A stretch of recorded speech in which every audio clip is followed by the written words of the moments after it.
बिस्मिल्लाहिर्रहमानिर्रहीम। अस्सलाम वालेकुम व्यूअर्स, कैसे हैं आप सब? इंशाल्लाह खैरियत से होंगे। अल्लाह आप सबको अपनी हिफ्ज़ पनाह में रखे, आमीन। व्यूअर्स, आज हम बनाएंगे झटपट बनने वाला बहुत ही आसान और बहुत ही डिलीशियस सा केक विदाउट अवन। वैसे तो केक की बहुत सी वैरायटीज़ हैं और इंशाल्लाह हम एक एक करके हर तरह की वैरायटी के केक की रेसिपी आपसे शेयर करेंगे, लेकिन आज की इस वीडियो में हम बनाएंगे सिंपल केक, ख़ास तौर पे बिगिनर्स के लिए और उन लोगों के लिए जो केक तो बना लेते हैं लेकिन उनसे केक ठीक नहीं बनता। कभी केक फूलता नहीं है, कभी किसी का केक हार्ड बन जाता है, या अगर पतीले में केक बनाओ तो केक के ऊपर अच्छा सा कलर नहीं आता। तो ये तमाम की तमाम प्रॉब्लम्स आज की इस वीडियो में हम सॉल्व करेंगे और इसके लिए आपको हमारी वीडियो को देखना पड़ेगा एंड तक, ताकि आपको तमाम वो टिप्स और ट्रिक्स पता चलें जिसकी वजह से केक घर पर भी बेहतरीन तरीके से बनाया जा सकता है।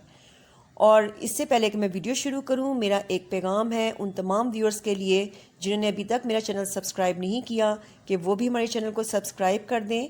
इंशाल्लाह आपको इस चैनल पर दुनिया भर के बेहतरीन खानों की रेसिपीज़ मिलती रहेंगी। तो चलें फिर हम केक बनाना शुरू करते हैं। सबसे पहले आप वो इंग्रेडिएंट्स नोट कर लें जो हमें केक बनाने के लिए चाहिए। यहाँ हमने केक बनाने के लिए लिया है 1 कप मैदा है ये। अगर आपके पास मेजरिंग कप नहीं है तो आप घर में किसी भी कप से 1 कप मैदा नाप लें। हाफ कप ऑयल ले लिया है और हाफ ही कप हमने ली है चीनी, ये भी मेजरिंग कप से मेजर करके इसमें डाली हुई है मैंने। और 2 अंडे ले लिए हैं। आधा कप के करीब है ये दूध। 1.5 टीस्पून है बेकिंग पाउडर और 1 चुटकी के बराबर बेकिंग सोडा या मीठा सोडा आपने डालना है। और इसके अलावा हमें चाहिए वनीला एक्सट्रैक्ट। अगर आपके पास वनीला एक्सट्रैक्ट नहीं है तो आप वनीला एसेंस यूज़ कर लें, उसके चंद कतरे आप फिर डालिएगा। ये मैं 1/4 टीस्पून यूज़ करूँगी। अब आप केक बनाने के लिए पहली टिप नोट कर लें, वो ये है कि जो अंडे आप केक बनाने के लिए इस्तेमाल करें उनका रूम टेम्परेचर पर होना ज़रूरी है। और अगर आपने फ्रिज से अंडे निकाल कर इस्तेमाल करने हैं इसके लिए, तो पहले आप उन अंडों को 30 मिनट के लिए रूम टेम्परेचर पर रखें ताकि वो नॉर्मल टेम्परेचर के हों। फिर उसके बाद आप उसे केक बनाने में इस्तेमाल करें। फ्रिज से निकाल कर आप अंडे अगर डायरेक्ट इस्तेमाल कर लेंगी केक का मिक्सचर बनाने के लिए तो फिर आपके केक का रिज़ल्ट अच्छा नहीं आएगा। और इसी तरह से दूध भी आपने बहुत ठंडा इस्तेमाल नहीं करना, उसका टेम्परेचर भी नॉर्मल ही होना चाहिए। केक बनाने की दूसरी टिप ये है कि आपने केक का मिक्सचर तैयार करने से पहले केक के सांचे को रेडी करना है। तो चलें फिर पहले इसके सांचे को हम रेडी कर लेते हैं। केक का सांचा तैयार करने के लिए सबसे पहले हम इसमें डालेंगे थोड़ा सा ऑयल और इसी ऑयल को हम हाथों की मदद से पूरे सांचे के अंदर अच्छे तरीके से कोट कर देंगे। इससे ये फ़ायदा होगा कि जब हम केक बनाएंगे तो केक जो है वो सांचे में चिपकेगा नहीं और केक जब बन जाएगा तो सांचे से आसानी से निकल आएगा। और इस ऑयल की कोटिंग के ऊपर हमने छिड़क देना है मैदा। थोड़ा सा मैदा लेकर उसको हम इस ऑयल की कोटिंग के ऊपर फैला देंगे। इससे ये बिल्कुल नॉन स्टिक पैन बन जाएगा। कुछ लोग बटर पेपर यूज़ करते हैं, वो भी बहुत बेहतर है, लेकिन बटर पेपर हर वक्त घर पे मौजूद नहीं होता, तो ये तरीका बहुत आसान है। और अब आप देख लें कि सांचे के ऊपर ऑयल और मैदे की कितनी अच्छी फाइन सी कोटिंग हो चुकी है। इसके अंदर जो एक्स्ट्रा मैदा होगा उसको हम झाड़ के निकाल देंगे। का सांचा तैयार करने के बाद जिस पतीली में हमने केक बनाना है वो हमने चूल्हे पर रख दिया, उसके अंदर स्टैंड भी हमने रख दिया है, लेकिन हमने चूल्हा नहीं जलाया है क्योंकि हमें केक का मिक्सचर तैयार करने के बाद केक के बैटर को बहुत रेस्ट नहीं देना होता, जल्दी काम करना होता है, इसीलिए हमने ये काम पहले करनी है। अब हम केक का बैटर तैयार करते हैं। ये झटपट केक की रेसिपी है, इसीलिए हम इस्तेमाल कर रहे हैं इसमें ब्लेंडर का। और ब्लेंडर में अब हम एक एक करके केक के अज्जा शामिल करेंगे। सबसे पहले हमने इसमें अंडे डाल दिए हैं, फिर हम इसमें डाल देंगे चीनी और उसके बाद फिर हम ऑयल डाल देंगे, उसके बाद फिर हम इसमें दूध शामिल कर देंगे। तो ये 4 चीज़ें जो हैं वो हमने ब्लेंडर में डालनी है और उन्हें अच्छे तरीके से हमने ब्लेंड करना है यहाँ तक कि चीनी जो है वो अच्छे से हल हो जाए। लेकिन अगर आपके पास ब्लेंडर नहीं है तो आप हैंड बीटर से भी ये चारों चीज़ें इकट्ठी शामिल करके बीट कर सकते हैं। ब्लेंडर में ज़रा इजी रहता है, इसलिए हमने ब्लेंडर यूज़ किया है और इसको हम इतना ब्लेंड करेंगे कि चीनी हल हो जाए।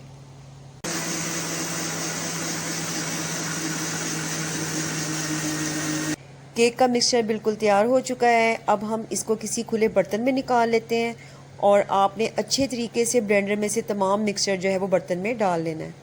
अब हम एक और बर्तन लेंगे और उसमें छानेंगे उस मैदे को जो हमने इंग्रेडिएंट्स में आपको बताया था, यानी 1 कप मैदा, और छानते वक्त ही इसमें हम शामिल कर देंगे बेकिंग पाउडर 1.5 चम्मच जो हमने लिया था और 1 चुटकी बेकिंग सोडा। ये तीनों चीज़ें हमने इकट्ठी छाननी है। आप इसे चाहें तो 1 से 2 दफ़ा भी छान सकते हैं। इस तरह से ये होता है कि मैदे के अंदर हवा ट्रैप होती है जिसकी वजह से केक अच्छे से फूलता है। ये सब जो टिप्स हैं हमने बहुत एक्सपीरियंस और ट्रायल्स के बाद हासिल किए हैं और वो हम आपसे शेयर कर रहे हैं ताकि आपका केक भी बहुत अच्छा बने। मैदे को 2 से 3 दफ़ा छानने के बाद हम उस मिक्सचर में शामिल कर देंगे जो कि हमने ब्लेंडर में तैयार किया था, और हमने थोड़ा थोड़ा करके मैदा इसमें शामिल करना है। एकदम से सारा मैदा नहीं डालना, थोड़ा सा मैदा डालेंगे, उसे मिक्स करेंगे, फिर और मैदा डालेंगे, इस तरह सारा मैदा हम इसमें मिक्स करेंगे और फिर शामिल हम कर देंगे इसमें वनीला एक्सट्रैक्ट को और इसको भी मिक्स कर देंगे। तो इस तरह से ये हमारा बैटर तैयार हो जाएगा केक का। ये कंसिस्टेंसी होनी चाहिए। तो चलें फिर अब इसको मोल्ड में डालते हैं। लेकिन इससे पहले मैं आपसे ये बात भी शेयर कर लूँ कि अगर आपका बैटर बहुत पतला हो जाए तो आप उसमें 1 से 2 चम्मच मैदा शामिल कर लें और उतनी ही मिकदार में पिसी हुई चीनी शामिल कर लें, तो आपका जो बैटर है वो फिर नॉर्मल कंसिस्टेंसी में आ जाएगा। अब हम केक के अमेज़े को इसके सांचे में डाल देते हैं। बिस्मिल्लाहिर्रहमानिर्रहीम। और आप चाहें तो इस मिक्सचर में बादाम या ड्राई फ्रूट्स वगैरह भी डाल सकते हैं, लेकिन अभी हम सादा केक बना रहे हैं इसलिए हमने अभी कुछ ऐड नहीं किया। केक का सारा अमेज़ा हमने सांचे में डाल दिया है, एक कतरा भी हमने केक के अमेज़े का ज़ाया नहीं किया। और अब हम इस सांचे को 2 से 3 दफ़ा यूँ से टैप कर देंगे ताकि इसमें अगर कोई एयर बबल्स हों तो वो निकल जाएं, और फिर इस सांचे को हम शिफ्ट कर देंगे उस पतीले में जो कि हमने पहले से अरेंज करके रखा था।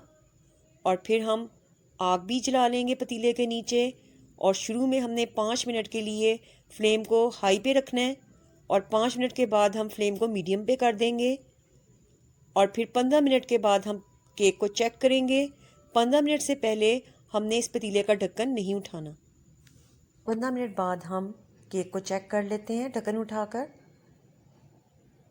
माशाल्लाह देखें आप कैसा ज़बरदस्त कलर आया इसके ऊपर, और छुरी के ज़रिए मैं चेक कर रही हूँ तो देखें आप, अगर इस पे अमेज़ा लग गया इसका मतलब है कि अभी केक को बेक होने के लिए थोड़ा और टाइम चाहिए, तो 5 मिनट के लिए हम इसे दोबारा बेक करने के लिए रख देंगे।